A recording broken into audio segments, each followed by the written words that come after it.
Good morning. Thank you so much for watching and clicking my channel. So, karon ang akong itudlo ninyo is unsaon pag-edit. Unsaon paggamit ang Photoshop, Adobe Photoshop.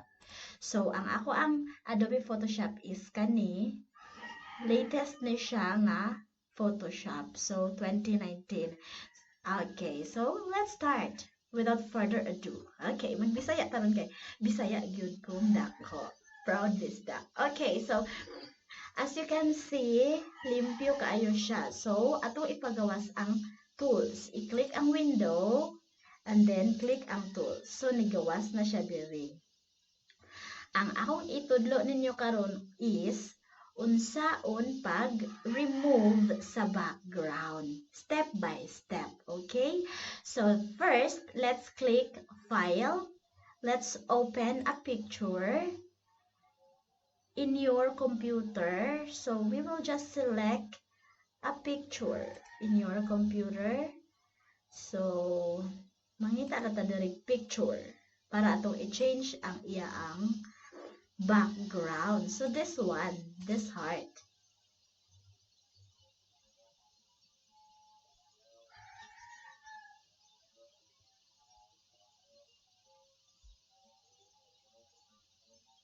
Okay, hulat-hulat lang sa ta. Kay murag, okay, na. Okay, so this is a beautiful picture.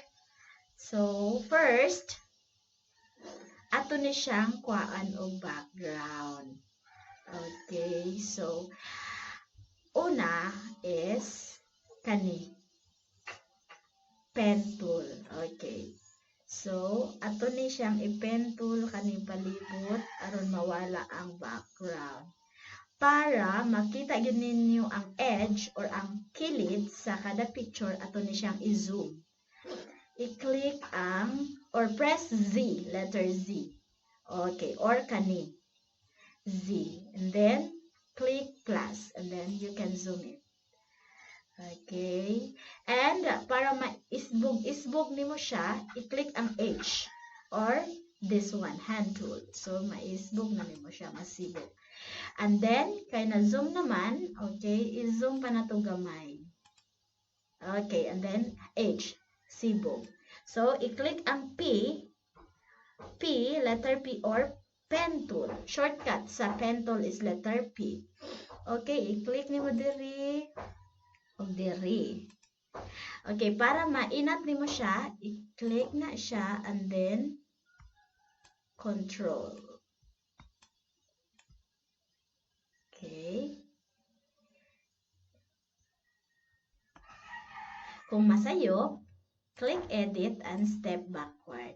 Okay. So, this time. Okay, so zoom again para makita gyud kay nimo ang kilid niya. So, okay, kung masayo, step backward. Okay, and then okay, so i-click nimo ng edge og imong lisuon siya. Okay. So para inat nimo siya, i-click ang background kani, double click. Okay, and then okay. Okay, para sa yun siya mabinat-binat. Next, continue. P, pen tool. Then this one, like that. So, you're just following the edge.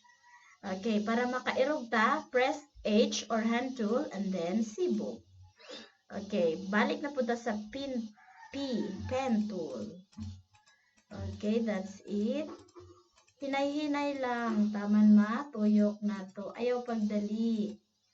Hinay-hinay. Kay daghang nadaot sa nagdali. Charot. Okay. So, ato na yung sundo ni nga kilid. Okay. Hinay-hinay lang yun. This is the simplest. Okay, mo irog na punta. I-press ang letter H. Hand tool. Okay, and then, kay nakairog naman ta, balik na punta sa pen tool. Letter P. Okay, hinay-hinay. Taman mo abot sa tumoy. Nindot man po ng hinay-hinay, di ba? Kasi nakasulay diri ka hinay-hinay. Charot. Okay, sundan lang nato ang kilid. Ani nga mga picture. Okay, kairugo na puntal. Press ang H. Dayon ka pentulon. Press P. Okay. So, hapit na jud. Okay. Irog, letter H. Balik og tugsok, letter P. Okay, very good. Sayon ra kay no. Okay, sundan lang nato ang kilid niya. Aron mawala ang iyang background. Okay, so anyway, this is my first tutorial in Adobe. Okay, beginner rapod ko. Gusto lang ko mutabang in a simple way. So, para po naapo kay idea unsaon paggamit ang Photoshop, unsaon pag-edit ang picture, unsaon pagpagwapa sa picture. Okay. Next. Okay, so this time let's backward kay naay nasayop gamay. Okay, zoom in. Step backward. Okay, one more time. Step backward. Kung masayop ka gamay, ay kalimot og lingi sa luyo. Okay. So, step backward. Lingi sa luyo. Charot. Okay, so, di kay nato maklaro. Zoom in. Okay, zoom in. And then, balik og press ang letter P. Pen tool. Oh. Okay. What happened? Medyo naglag akong laptop. Bahala na, basta kay makapento lang. Okay, so nataka kita, press sa letter H. Balik na po sa pen tool. Okay. So, mora na siya, pen tool, and then, kung gusto ka mo irog, press ang letter H. Okay, P.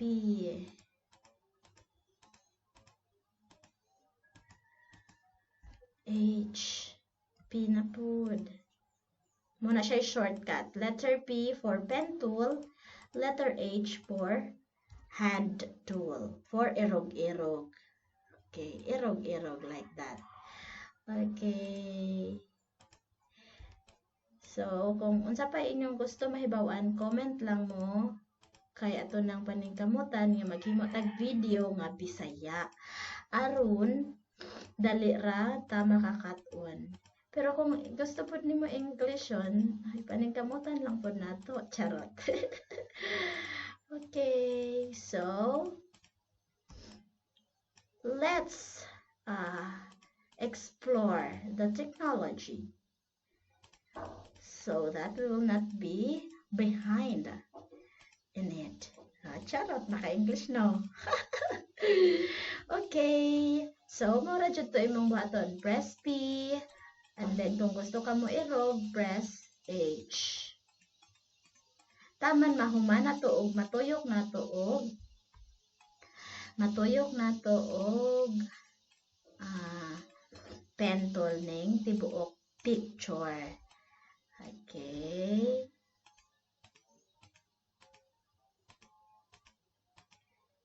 Mara dyan na siya atong buhaton. P na po. Okay.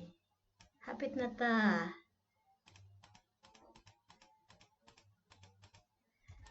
Oh, hapit na gyud. Okay. So, mo ni siya.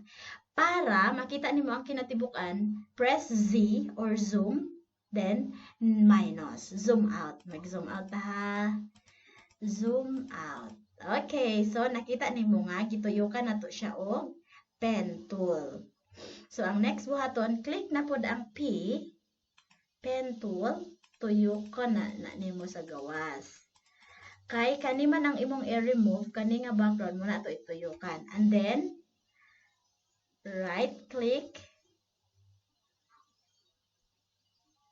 make selection, and then okay. Okay. Control Shift I. Okay. And then there's a lot. Okay, so just wait for a moment.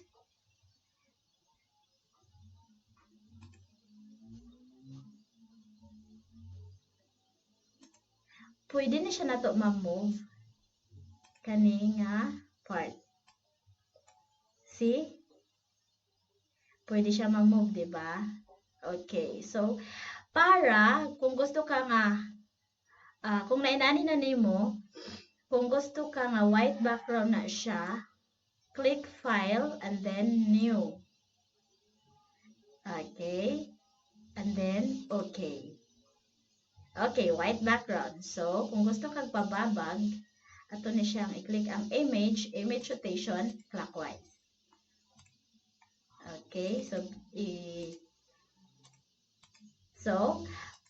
okay na. Pwede na nato siya i-move. I-click ang letter V, move tool, V. And then, i-move na siya dira. Oh, ang laptop mo ay nagdaot. I-move na siya din ha.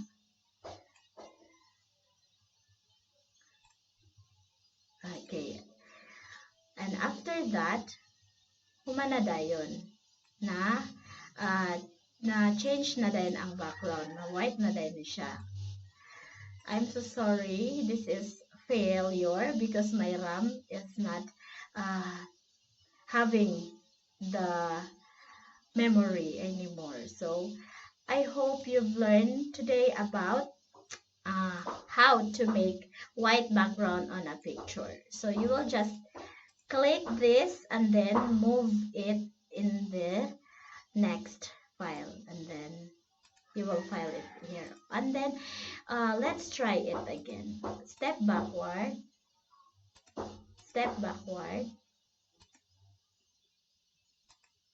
Okay, this is it. So you will make a selection, this one. Okay, right click, click pen tool, and then fill path. We can fill path also. We can fill color, which is white, and then okay. See? That's very easy. Okay, one more time. Let's go back again. Step backward. Okay. Pag nahuman na to pen tool, di ba? Nahuman na tag pen tool, natuyok na. I-click ang P, pen tool, and then right click, select fill path, and then select the color, and then you will drag your circle to here, like that. I-drag nimo para sa puti. Or pwede na po nimo, petan red na siya. Pwede nimo, diretso nimo ipatungod ang circle sa puti. Okay, and then, puti na din ang background. Or, kung gusto ka malahi ang color sa background, pwede po. Okay, any color. For example, yellow. So, okay, just wait for a moment. Fill path. Normal color. Yellow. Okay. See? Yellow. Very nice. Okay, next. Fill path. If gusto ka nga daghang siyang design, let's try dissolve. Color. Blue. See? Okay, that's it. Inanaon ra siya pag remove sa background. Unsa ka itong gamiton? Pen tool, zoom in, o hand tool. Okay. Letter P, letter H, and letter Z. Okay, that's it. So, that is the first way to remove the background. So, ato na siyang ibalik into white. background. Okay, normal. And then the color is white. Okay, so that's it. The color is white. Para mawala ning tuyok dire, i-click ang Control M. Okay, just wait for a moment. I'm sorry, Control D. Or, you will just save it. Save as file, your file. So, I'm so sorry I cannot complete saving this video because my RAM or my memory in my laptop is nahurot na. Saan ka na ako ni gamay ra kay memory akong laptop. Pero, at least nakatudlo ko ninyo unsaon pag remove ang background karong adlaw. Okay? So, thank you so much. So, today, let's go back again. Edit, step backward, step backward, step backward, step backward. Okay, naata dire. So, i-click ang pen tool, make selection. Okay.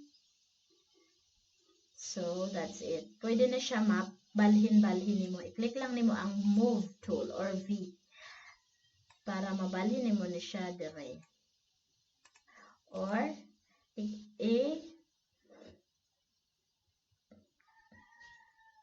okay. So, mao ni siya. Ma-move na nimo ni siya dira. Okay. Could not use the move tool because there's not enough memory. Sana all wala na yung memory. Pero ang akong memory sa iya ha, di dyan mawala. Bisan pag unsa ka bugat, di dyan mawala. Okay, bye! Thank you so much for watching today. Mintag na apod mo'y nakatunan o kinaot nga napatay.